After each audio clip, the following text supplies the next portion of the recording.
Good evening students, myself Mrs Sushma चांगले. आज आपण इयत्ता दुसरी बुद्धिमत्तेचा क्लास घेणार आहोत. ध्येय अकॅडमी आय एम विनर या स्पर्धा परीक्षेला तुम्ही बसलेला आहात. आता आपला हा सेकंड सेक्शन चालू झालेला आहे. ह्याच्यामध्ये हा सगळ्यात इम्पॉर्टंट हा सेक्शन आहे, कारण की याच्यामध्ये आपल्याला अगदी एकच महिना राहिलेला आहे आपल्या परीक्षेसाठी. आता जानेवारीच्या पहिल्या आठवड्यात किंवा दुसऱ्या आठवड्यात आपली ही फायनल एक्झाम असते. आता दुसरीच्या विद्यार्थ्यांच्यासाठी व आता ह्याच्यामध्ये जर बघितला तर आपली गुण विभागणी कशी आहे बघा. तर दुसरीच्या विद्यार्थ्यांच्यासाठी एकूण 75 प्रश्न, एकच पेपर असणार आहे. गणित, इंग्लिश, बुद्धिमत्ता आणि मराठीचा 75 प्रश्न, 150 मार्काचा एकच पेपर असणार आहे. त्याच्यामध्ये मराठीसाठी एकूण 15 प्रश्न, 30 गुण. बुद्धिमत्ते मराठी नंतर येतो तो गणित. गणित एकूण 25 प्रश्न, 50 गुण. इंग्लिश 10 प्रश्न, 20 गुण. आणि त्याच्यानंतर येतो तो बुद्धिमत्ता, 25 प्रश्न, 50 गुण. आलं लक्षात? तर याच घटकावर आधारित आज आपण काय करायचं आहे, इथं बुद्धिमत्ता आजचा तर्कसंगती व अनुमान हा घटक आज आपण इथं शिकायचा आहे. तर्कसंगती व अनुमान. आता तर्कसंगती व अनुमान या प्रश्न प्रकारामध्ये काय असतं, वस्तू, पदार्थ किंवा व्यक्ती यांच्या गुणांच्या तुलना केल्या जातात. उंचीच्या, आकाराच्या यांच्या बाबतीत तुलना केलेली असते. म्हणजेच काय, सर्वात कमी उंची, सर्वात अधिक वय कोणाचे, सर्वात आकार आकार कोणाचा जास्त, अशा ज्या बाबी असतात त्या घटकाचा समाविष्ट काय केलेला असतो, याच्यामध्ये केलेला असतो. ठीक आहे. आता बघा याच्यामध्ये प्रश्न प्रकार हे कसे विचारले जातात बघा. एक 5 प्रश्न मी तुम्हाला समजून देणार आहे. त्याच्यानंतरचे प्रश्न आहेत ते तुम्हाला फळ्यावर देणार आहे आणि ते तुम्ही काय करायचे असतात, सोडवायचे असतात. त्याला तर्क लावायचा असतो. काय करायचा असतो, तर्क लावायचा असतो आणि ते प्रश्न तुम्ही सोडवायचे असतात. आले लक्षात? तर चला, पहिल्यांदा बघा एक प्रश्न मी इथं तुम्हाला लिहून दाखवणार आहे बघा. सुरेश रमेश सुरेश पेक्षा उंच आहे. बघा प्रश्न कसा आहे, रमेश सुरेश पेक्षा रमेश सुरेश पेक्षा उंच आहे, उंच आहे, पण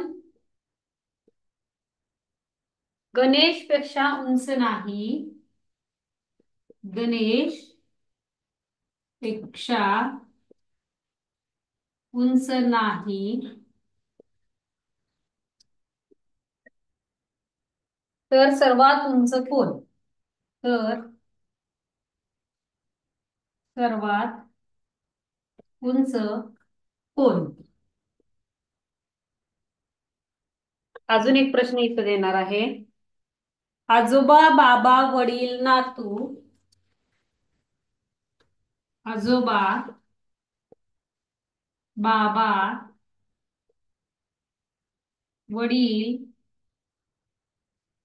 नातू यांच्या वयाचा क्रम लावल्यास सर्वात कमी वय कोणाचे? वयात शॉर्ट मध्ये लिहिणार आहे. यांचा वयाचा क्रम लावल्यास सर्वात कमी वय. बघा आता प्रश्न काय विचारलेला आहे बघा. रमेश सुरेश पेक्षा उंच आहे. आपण आता काय करायचं याच्यामध्ये, आपण एक इमॅजिनेशन करायचंय. आपण आता इयत्ता दुसरीला आहात, ह्या प्रश्नांमध्ये आपण गोंधळून जायचं नाहीये. बघा, रमेश हा एक मुलगा आहे, सुरेश हा एक मुलगा आहे. म्हणजे इथं काय झालेलं आहे, दोन मुलांच्या नावांचा उल्लेख केलेला आहे व त्यांच्या उंचीचा उल्लेख केलेला आहे. शांत डोक्याने विचार करायचा. रमेश, रमेश नावाचा एक असा व्यक्ती आहे. मी काढून पण घेतलं बघा, हा रमेश फॉर एक्झाम्पल. रमेश सुरेश पेक्षा उंच आहे. मग हा रमेश म्हणून मी इथं लिहिलं. हा सुरेश पेक्षा उंच आहे, म्हणजे हा रमेश सुरेश पेक्षा उंच आहे, म्हणजे सुरेश हा रमेश पेक्षा काय असणार आहे, लहान असणार आहे, उंचीने कमी असणार आहे, गिड्डा असणार आहे. मग रमेश सुरेश पेक्षा उंच आहे. आहे का, झाला का बघा, उंचीने मोठा झाला. पण गणेश पेक्षा उंच नाही. पण गणेश म्हणून एक दिलेला आहे, पण गणेश पेक्षा उंच नाहीये. म्हणजे गणेशपेक्षा कोण उंच नाही? रमेश. म्हणजे सगळ्यात उंच कोण आलेला आहे असा प्रश्न विचारलेला आहे. प्रश्न नीट वाचा. रमेश सुरेश पेक्षा उंच आहे, पण गणेश पेक्षा उंच नाही, तर सर्वात उंच कोण? उल्लेख केलेला आहे तीन मुलांचा, रमेश, सुरेश आणि गणेश. पण प्रश्न कसा फिरवून विचारलेला आहे की रमेश सुरेश पेक्षा उंच आहे, म्हणून मला कन्फ्युज होऊ नये तुम्हाला, म्हणून मी पहिल्यांदा रमेश काढला, सुरेश पेक्षा उंच काढला. पण पण हा शब्दामध्ये सगळा अर्थ लपलेला असतो. पण हा वापरल्यानंतर आपण तिथंच थांबायचंय, म्हणजे पुढं काहीतरी ट्रॅजेडी ही वेगळी येणार आहे, लक्षात घ्यायचं. पण गणेश पेक्षा उंच नाही. सुरेश पेक्षा रमेश उंच आहे, पण गणेश पेक्षा उंच नाही. कोण? रमेश. पहिल्यांदाच उल्लेख रमेशचा केलाय. मग मी इथं काय केलं, उंची प्रमाणे त्यांची काय केलं, हाईट काढून घेतलेली आहे बघा. उंची प्रमाणे हाईट काढून घेतलेली आहे. सर्वात उंच कोण आलेला आहे याच्यामध्ये? गणेश. मग सर्वात उंच कोण आलेला आहे? तर गणेश हा सर्वात उंच आलेला आहे. म्हणजे याचं उत्तर काय येणार आहे? सर्वात उंच कोण? गणेश असणार आहे. आलं लक्षात? पुढे बघा. आजोबा, बाबा, वडील, नातू यांच्या वयाचा क्रम लावल्यास सर्वात कमी वय कोणाचे? बघा, आजोबा, वडील, बाबा, नातू यांचे जर वयाचा क्रम लावायचा आहे, आता वयाचा जर क्रम लावायचा झाला तर सर्वात जास्त वय कुणाचं येणार आहे? आजोबांचे येणार आहे. आता बाबा म्हणजेच वडील आहेत, तर दोघांचं त्याच्या नंतर येणार आहे. राहिलं कोण? नातू. तर नातू याचं सर्वात वय काय येणार आहे? कमी येणार आहे. म्हणजे आपले आजोबा असतात, आपले वडील असतात, सगळ्यात मोठं आपल्या घरात आपले आजोबा असतात. त्याच्यानंतर कोण असतं? आपले वडील असतात. आणि त्याच्यानंतर काय असतो? आपल्या घरातली जी छोटा मुलगा किंवा मुलगी असू दे, नात आणि नातू असू दे, ती सगळ्यात वयानं कमी असणार आहे. मग सर्वात वयानं कमी कोण असणार आहे? तर नातू. घरचा नातू हा, तो पण सगळ्यात वयाने कमी असणार आहे. आलं लक्षात? पुढचा प्रश्न बघा.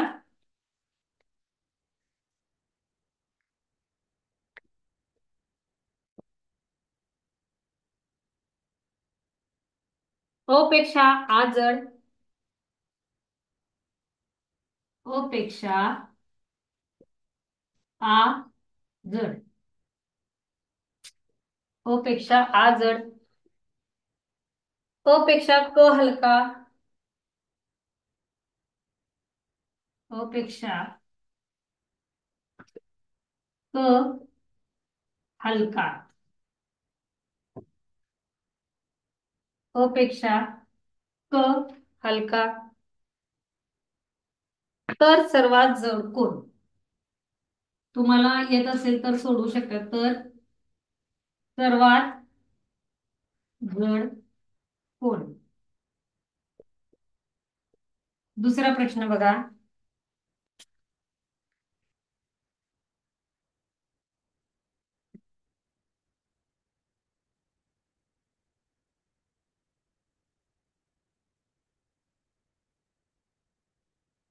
अमर पेक्षा समर जाड आहे.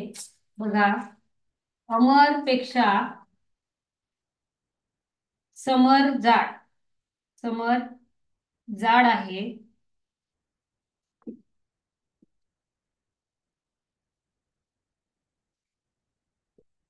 पुढे बघा. समर पेक्षा सागर जाड आहे. समर पेक्षा सागर जाड आहे. तर सर्वात जाड कोण? तर सर्वात जाड कोण?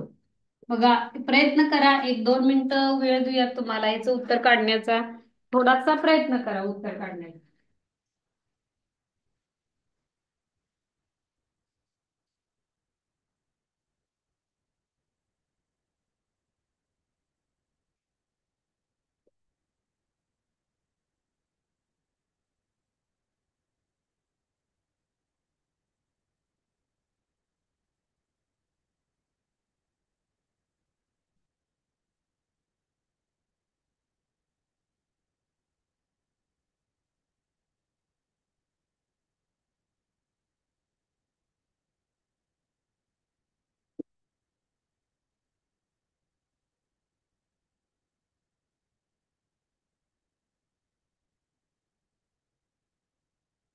प्रश्न सोपे आहेत बघा. अ पेक्षा आ जड, अ पेक्षा क हलका तर सर्वात जड कोण, असा प्रश्न विचारलेला आहे. दुसरा प्रश्न जो आहे तो आहे, अमरपेक्षा समर जाड आहे, समरपेक्षा सागर जाड आहे तर सर्वात जाड कोण, असा प्रश्न विचारलेला आहे.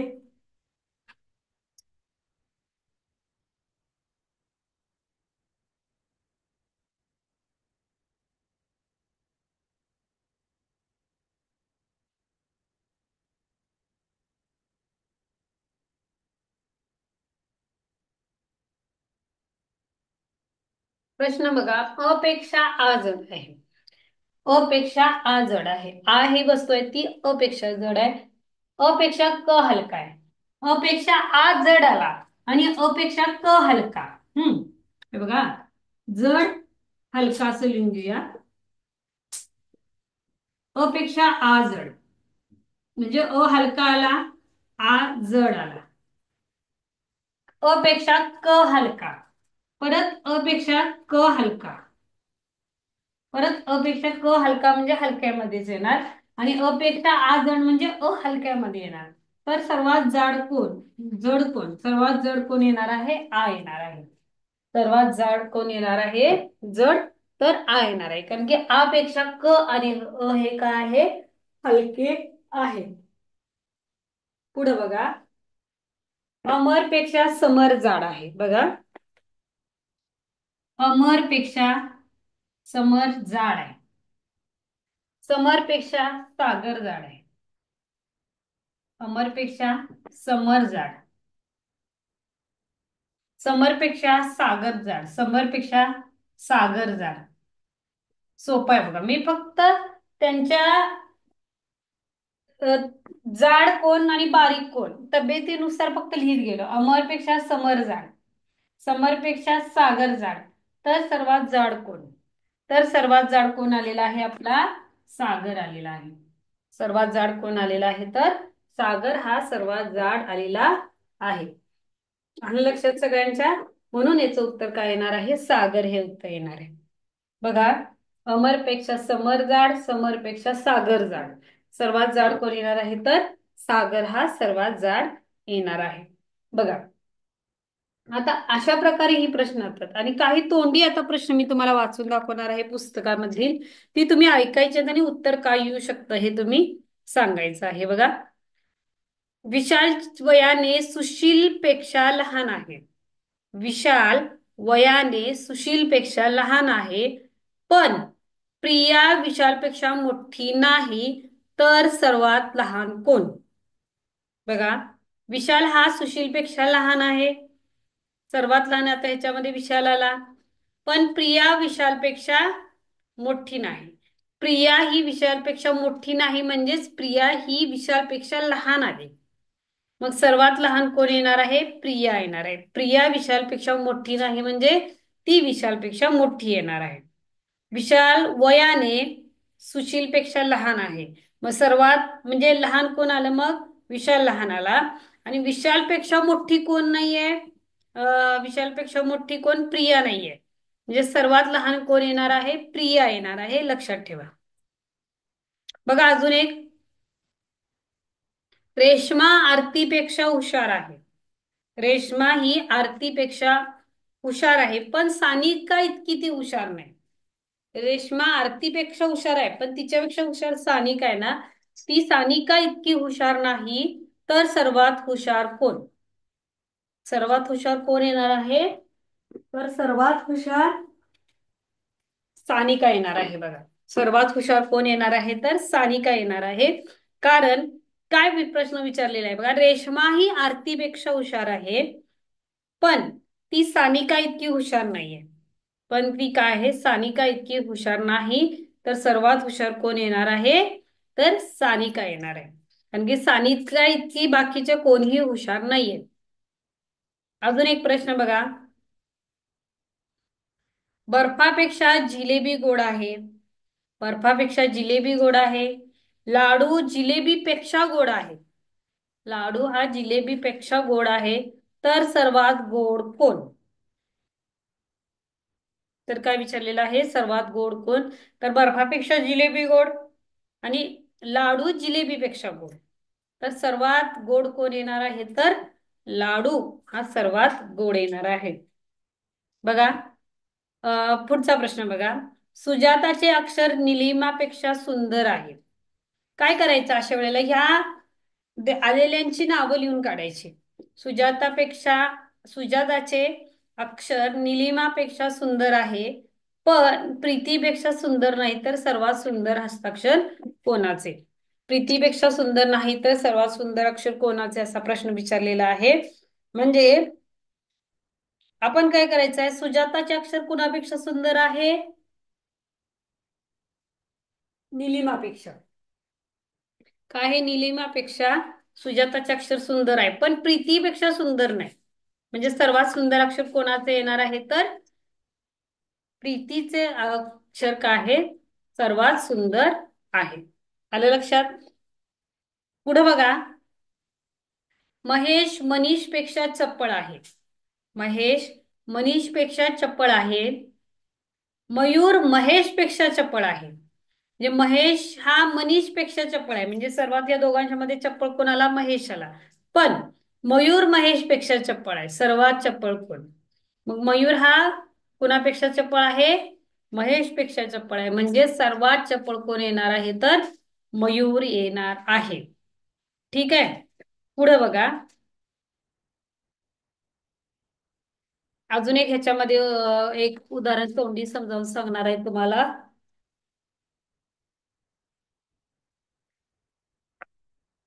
तर बघा, सुरेश सूरज सुरेशपेक्षा उंच आहे. सुरेश सूरजपेक्षा उंच आहे, पण राधापेक्षा उंच नाही. राधा दिनेशपेक्षा कमी उंच आहे, तर सर्वात कमी उंच कोण? सुरेश सूरजपेक्षा उंच आहे. सुरेश आहे हा सूरजपेक्षा उंच आहे, पण राधापेक्षा उंच नाही.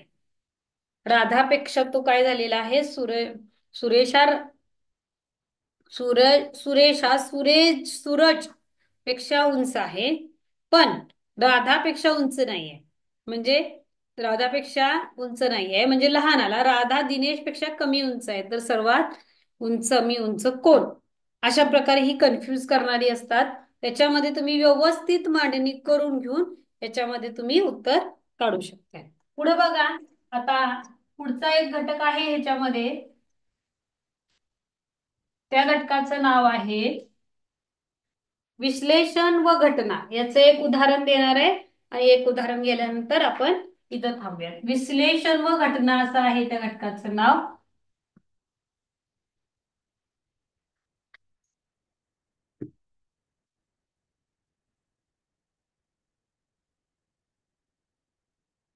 विश्लेषण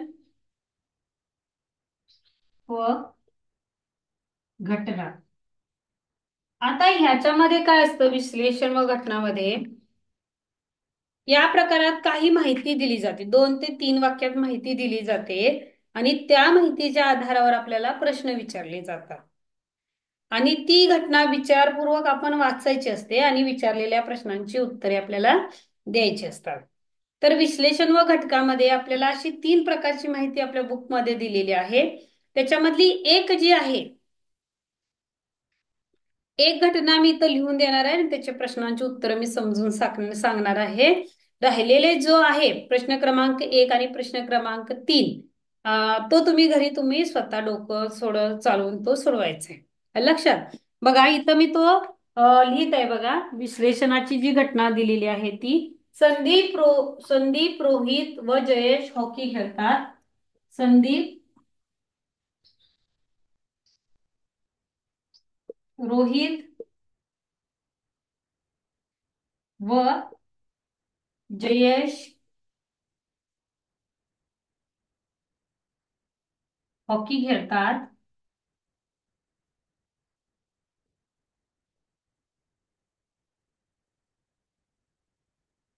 तुषार संदीप व रोहित क्रिकेट खेळतात. तुषार संदीप रोहित क्रिकेट खेळतात.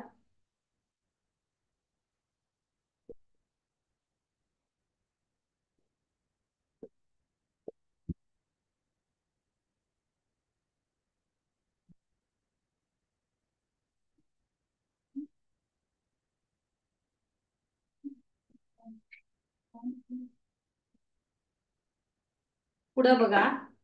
आणि मनीष, संदीप व रोहित फुटबॉल खेळतात. आणि मनीष, संदीप व रोहित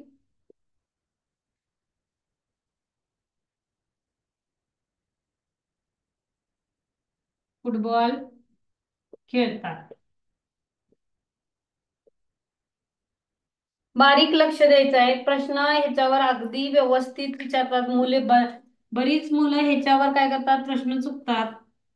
फक्त हॉकी खेळणारा कोण?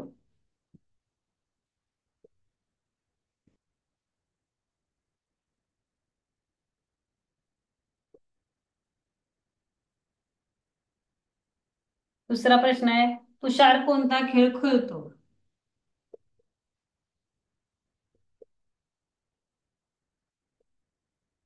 तुषार कोणता खेळ खेळतो? मनीष कोणता फक्त फुटबॉल कोण खेळतो?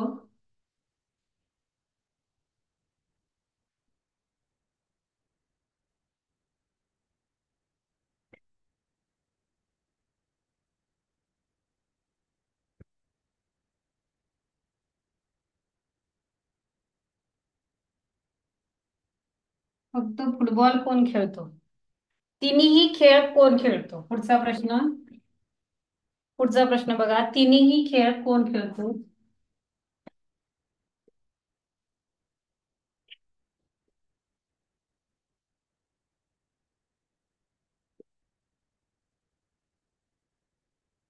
बघा, आता अशा प्रकारच्या ज्या घटना असतात त्याचे प्रश्न नीट वाचावे लागतात. संदीप, रोहित, जयेश हॉकी खेळतात. बघा, संदीप, रोहित व जयेश हॉकी खेळतात. हॉकी खेळणारे संदीप, रोहित व जयेश. तुषार, संदीप, रोहित क्रिकेट खेळतात. आता इथं परत कुणाची नावं रिपीट झालेत? संदीप आणि रोहितची नावे. म्हणजे संदीप आणि रोहित क्रिकेट पण खेळतात, हॉकी पण खेळतात. आणि मनीष, संदीप, रोहित फुटबॉल खेळतात. आणि परत मनीष, संदीप आणि रोहित फुटबॉल खेळतात. म्हणजे हॉकी, क्रिकेट आणि फुटबॉल खेळणारे संदीप आणि रोहित हे दोघं आहेत, हे तिन्ही सुद्धा गेम खेळतात. ही दोघं जे आहेत ते तिन्ही सुद्धा गेम खेळतात. दोघं ही 3 गेम खेळतात, लक्षात ठेवा. मग त्याच्यावरून काय प्रश्न विचारलेले आहेत बघा. फक्त हॉकी खेळणारा कोण? फक्त हॉकी खेळणारा कोण? तर जयेश. बघा, संदीप, रोहित, जयेश हॉकी खेळतात. फक्त हॉकी खेळणारा.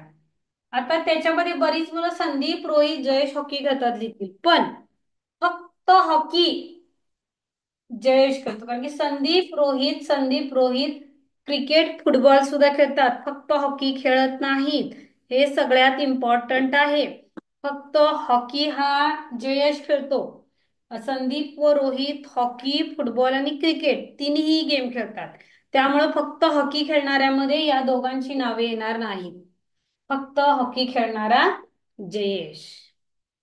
सगळ्यात महत्वाचा याच्यामध्ये शब्द आहे की फक्त हा ह्याच्यामध्ये सगळ्यात महत्वाचा आलेला शब्द आहे फक्त जयेश. फक्त हॉकी खेळणारा जयेश. तुषार कोणता खेळ खेळतो? सोपा आहे. तुषार कुठं नाव आलेलं आहे? इथं आलेलं आहे बघा. तुषार, संदीप, रोहित क्रिकेट खेळतात. तुषारचं इथं कुठेही परत नाव आलेलं नाहीये, त्यामुळे तुषार हा क्रिकेट खेळतो लिहायचंय. फक्त फुटबॉल कोण खेळतो? इथं पण फक्त शब्द आलेला आहे. फक्त या शब्दाला फार महत्वाचं आहे या प्रश्नांमध्ये. फक्त फुटबॉल खेळणारा मनीष, संदीप, रोहित फुटबॉल खेळतात. त्याच्यामध्ये संदीप रोहित ही हॉकी, फुटबॉल, क्रिकेट तिन्ही खेळ खेळतात. फक्त फुटबॉल खेळणारा मनीष. फक्त फुटबॉल खेळणारा आहे तो मनीष आहे, जो फक्त फुटबॉल खेळतो. तिन्ही कोण खेळतो? तिन्ही कोण खेळ खेळणारे आहेत? संदीप रोहित आणि संदीप रोहित. म्हणजे तिन्ही ठिकाणी संदीप रोहितचं नाव आलेलं आहे, त्यामुळं तिन्ही खेळ खेळणारे संदीप व रोहित आहेत. आलं लक्षात? पुढचा त्याच्यामध्ये अजून एक प्रश्न आला होता, मनीष कोणता खेळ खेळतो? मनीष कोणता खेळ खेळतो? तर याच्यामध्ये मनीष हा फुटबॉल खेळ खेळतो.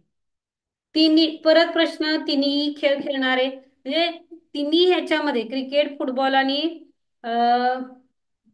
हॉकीमध्ये नाव कुणाचं आलेलं आहे तर रोहितचं आणि संदीपचं आलेलं आहे बघा. रोहित आणि संदीपचं तिन्ही ह्याच्यामध्ये नाव आलेलं आहे. त्यामुळं तिन्ही खेळ खेळणारे हे दोघ जण आहेत.